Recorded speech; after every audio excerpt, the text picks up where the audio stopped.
Did you ever wish that you had a time machine? I mean, did you ever wish you can go back and meet your younger self, go find your younger self and tell your younger self something, warn them about something, maybe give them your best advice about something, or maybe give your younger self a piece of knowledge that you work so hard to learn so that you, as a younger version of you, can go through life and make better decisions and therefore have better outcomes, have an improved future. Well, I certainly wish that I had. And recently I've talked to a lot of masterminds, talked to a lot of stages, and a lot of people ask me, what advice would you give to your younger self? Essentially, when they ask me that question, what they're asking me is, what can you tell me as a person who is more earlier on in their career? What can you tell me? What advice can you tell me to help me? Because I'm about to make a decision about my career.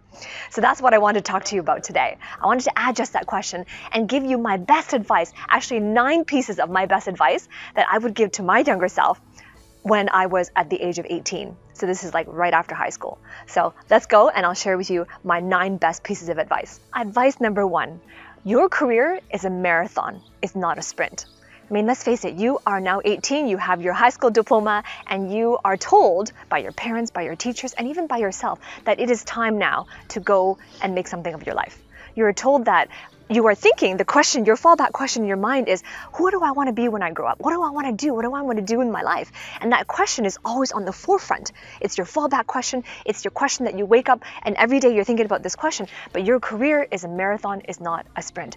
This means that you got to be willing to be bad at something for a long enough period of time in order to be good at it. Right? And so we're told that we want success. We want to be successful, and that is okay. But it is a matter of time. You have to be willing to be bad at something for long enough in order to be good at it. Because eventually, and it's not that you have to be able to set a goal of when you can be good at it. You don't know. However long it takes is however long it takes. Right? But you have to be willing to be bad at it long enough. You have to be willing to persist at it, even though you suck at it in the beginning, and that's going to be the truth of it. Because you're 18, you have a high school education, you're about to make something of your career, but you're not going to be good at the things that you want to be good at right away. So you have to be willing to be bad at it for long enough and to be persistent and consistent action to be good at it.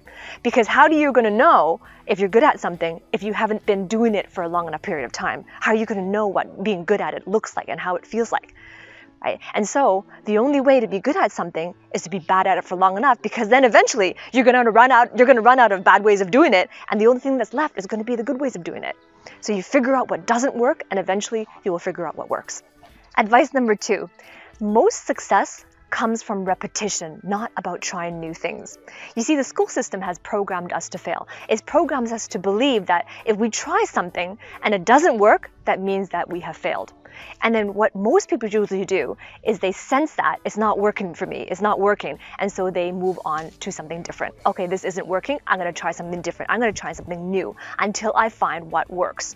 But success is not about trying new things, it is about repetition, right? And so what happens is that when we believe that we're trying something, we're doing something is not working for me, what we forget to realize, what we don't realize is not working for you, but it is definitely working on you, right? So there are 2 types of work in this world.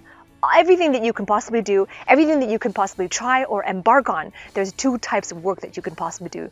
One is the work that you do on it, and the other type is the work that it does on you. And I want to submit to you that the work that it does on you is infinitely more important than the work that you do on it. Because the work that it does on you is transformational. You become the person you need to become in order to be doing the thing that you need to do to have the success that you want. Right? And so that is the first piece of it. And the second piece of it is something called the law of harvest. You never sow and reap on the same day. So you put in the hard work, you're sowing the seeds of the future of your career. Repetition is the key. You keep sowing those seeds. You never sow and harvest on the same season. It's agriculture. And the same thing is true for your career. So the seeds you're sowing now, you will harvest at a later date. If through repetition, that is when you get to weather through the winters of your career. So repetition is the key. It is not about trying new things. Remember, the work that you are doing, the work that it does on you is always going to be more important than the work that you do on it. Career advice number 3. A job is actually one of the worst ways to make money. Because in a job, what you are doing is you are trading your time for money, and you only have a limited amount of time in a day. So that means that your income is limited to how much time you can put into it. Right? And I understand you are earlier on in your career. You're listening to this right now. You're earlier on in your career. You have completed high school, and you may be thinking to yourself, well, I don't have a lot of job experience. I don't have a lot of credentials. And it's true. So maybe you do have to, in the beginning, do some things to get some income coming in, and to build your experience, to build your skill sets. And that's the most important thing, is to build your skill sets by doing something to give you the skills so that you can have choices and opportunities and see those opportunities emerge in your career later on. But it is important for you to recognize and to understand this principle that a job is the worst way to make money. And here's why. Because when you are trading your time for money, when you are doing work, in implementation, you're doing something, you're using your muscles to get money. And muscles, implementation, is actually the lowest value that you can put out there. Because what ends up happening is if you are only using your muscles to make money, eventually you grow tired.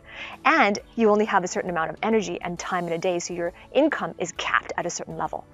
And so you want to be thinking about in your career path, what skill sets do I need to develop? What skill sets do I need to go out there and learn so that I can build my confidence, and so that in the future I am not only using my muscles to make money, right? Because you want to gradually move from being an implementation into being able to communicate, being able to add more value into the marketplace. Right? So understand this principle that a job, trading time for money, is the worst way to make money. In the beginning, it might be something you have to do because you're earlier on in your career, but understanding that principle will allow you to make better decisions so that you can elevate your career to the next level when the time comes. Career advice number 4. Your fulfillment in career and life lies at the intersection of 4 P's. So what are the 4 P's? The 4 P's are passion, profit, purpose, and proclivity.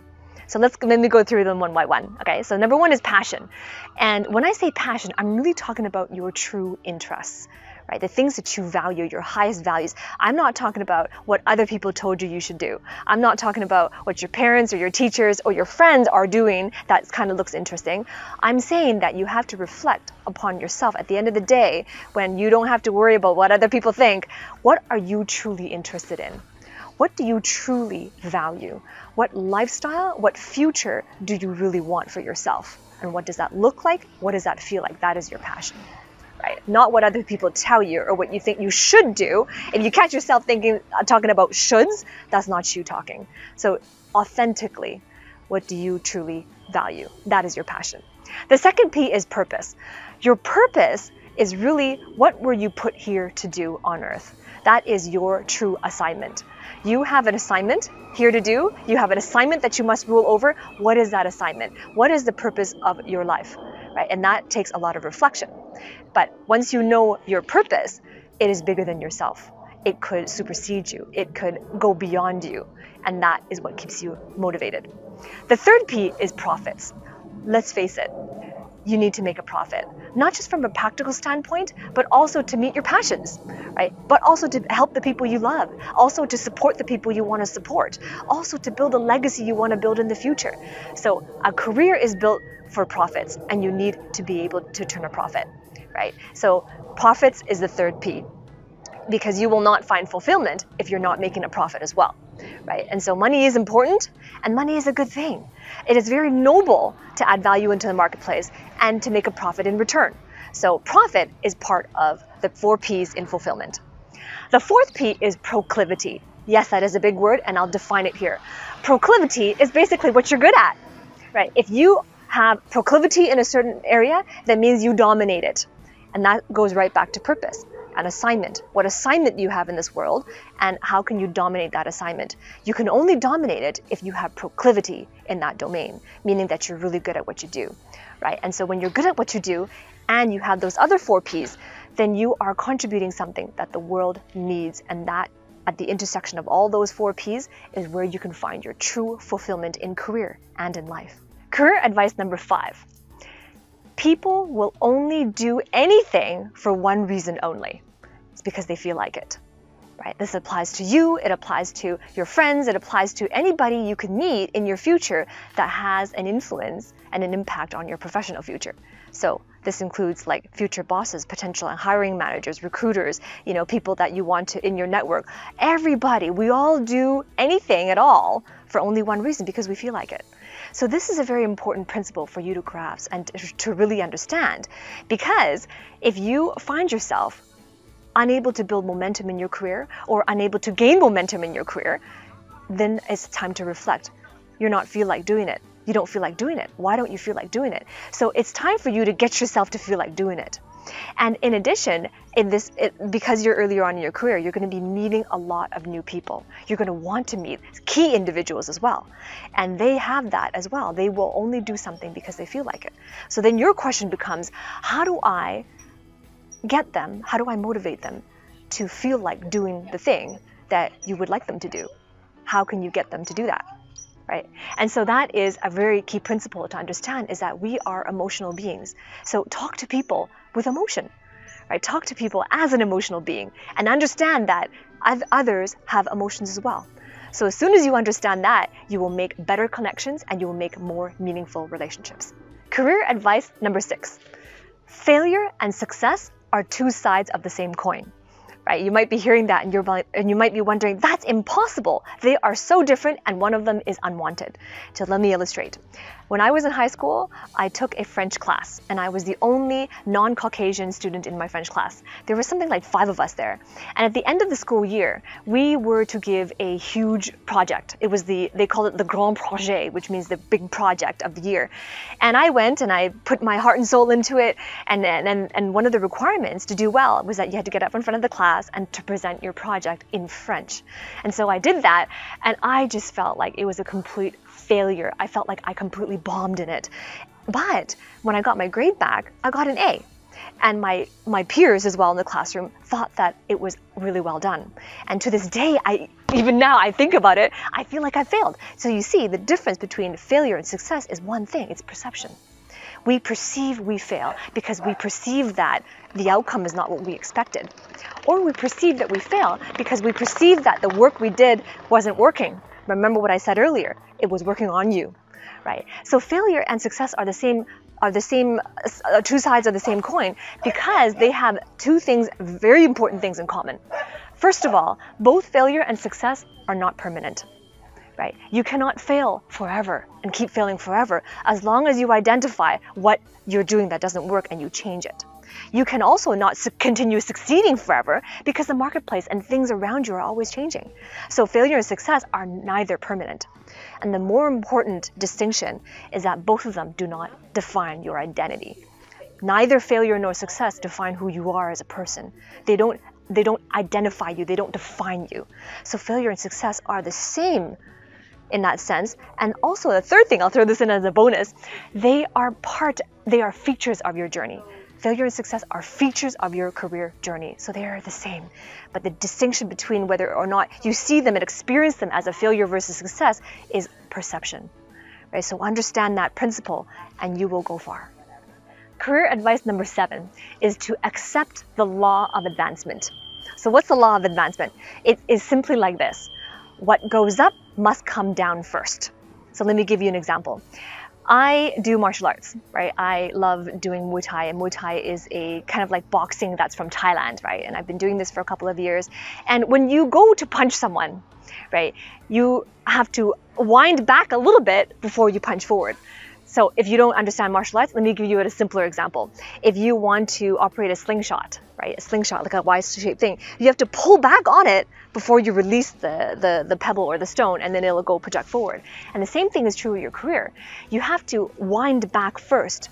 Things have to come down first before they can go up, because that's how momentum is gained. That's how things are catapulted forward or up, right? And so the same thing is true of your career. You must come down before you go up. So coming down, again, might initiate a perception of failure, but you have to accept the law of advancement. In order for you to advance, some things have to go down. You might have to make an investment, for example, in yourself. You might have to make an investment in your skill set, which means that your bank account will come down before it can go up. And you're making an investment in your mind by learning new things, investing in a coach to help you to get to your next level of your career. So your bank account will go down, but that investment will pay itself in dividends in the years to come. So it comes down first and it'll go up later on. So understand the law of investment, and this will help you to cushion some of the anxiety you might feel when you're about to take a risk, or when you're about to do something new, or when you're about to try something that doesn't feel like it's working, or that doesn't feel like it's going to work. And we expect the worst. We expect what we don't desire. Right? So when you accept the law of advancement and you really understand this principle, and it's evident in a lot of things in life as well, then you will truly be able to handle that anxiety and the stress that comes from moving your career to the next level. If what I'm saying makes sense to you, then I invite you to subscribe to my channel. Just ring that bell below so you can receive a notification each time I upload a new video. And I want to invite you to converse with me. I want to hear from you. Comment below, where are you at in your career, and which piece of advice that I gave you so far really resonated with you. Comment below and I would love to respond. Career advice number 8 is to pay attention to the law of infinite abundance. So what is the law of infinite abundance? You might be able to surmise from the name of it. What it means is that there is enough for everyone to go around. There's enough to go around for everyone, right? And so a lot of times when we think about careers, we think about, where we want to get to in our next career, and we think about the economy. Oh, the economy is not doing so well, or people aren't making a lot of money in this industry, or maybe that industry looks like it's about to be booming. And we think about the economy as a pie, right? If you look at a pie, you slice the pie up into maybe 8 slices or 10 slices, depending on how big the slice you want. And you take a slice of the pie and you give it to someone. And if you think of the economy like a pie, that means that if someone gets a bigger slice, then what's left for other people, they get smaller slices. Or the other way around, if you get the small slice, that means someone else got a bigger piece of the pie. And so most people think of the economy that way, and that does not obey the law of infinite abundance, that there's enough to go around. Because you see, the economy is not a pie. The economy is like a garden. Think of it as an apple tree. What happens when you look at an apple tree? There are many apples on that tree.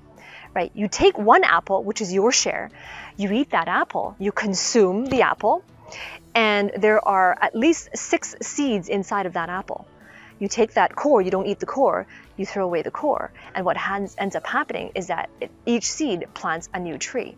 So you see, consumption actually creates more abundance for everyone.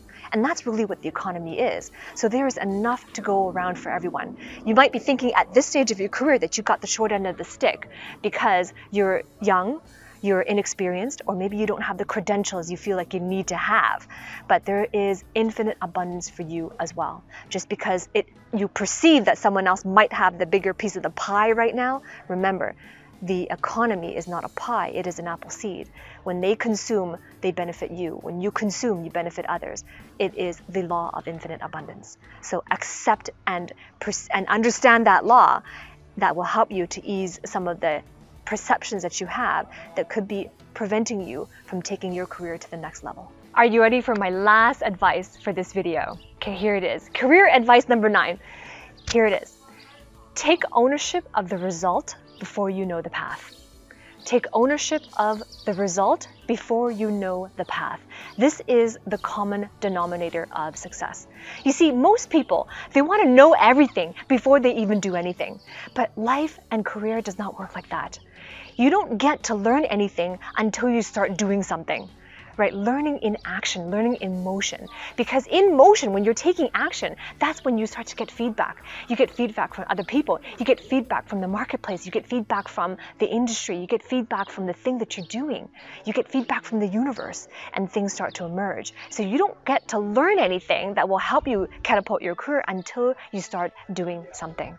So you just gotta make a decision and take that first action. And remember my previous advice that in the beginning, it's not going to feel like it's working for you, but it is working on you. So take ownership of the result before you know the path. So I have talked a lot, and there were 9 pieces of advice, and I know this was a really long video. So what I want to do is summarize all of that for you, right? So here are the 9 pieces of advice that I wish I could go back and tell my younger self, and that is what I wanted to submit to you. 9 advice that you can implement in your career right now to get your career to that next level. So number 1, it is that a career is a marathon, it is not a sprint.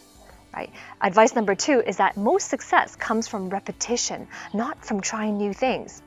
Right? Advice number 3 is that a job is actually the worst way to make money because you're trading your time for money. Right? And advice number 4 is that your fulfillment in career and life comes at the intersection of 4 P's. And the 4 P's were passion, purpose, profit, and proclivity. Right? Career advice number 5 is that anybody only does anything at all for one reason only, and it's because they feel like it. So you can use that to build meaningful relationships and also to understand yourself. Right? Advice number 6 is that failure and success are 2 sides of the same coin. They're the same thing, and the difference is your perception. Right? Advice number 7 is that you gotta accept the law of advancement, which is what comes up must come down first. Right? And advice number 8 is to recognize the law of infinite abundance. And remember, the economy is not a pie, it is more like a garden.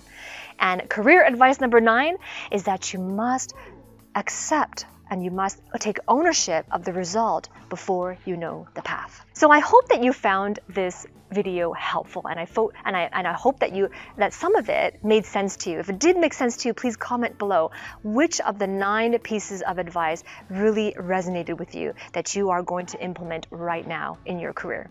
Right? So I want to thank you for coming aboard my time machine, going back in time to a younger version of myself when I was 18. These are the 9 pieces of advice I would have told myself, and now I am imparting onto you. So subscribe to my video so that you can receive notifications every time I upload a new video, and let me hear from you, and I'll talk to you next time.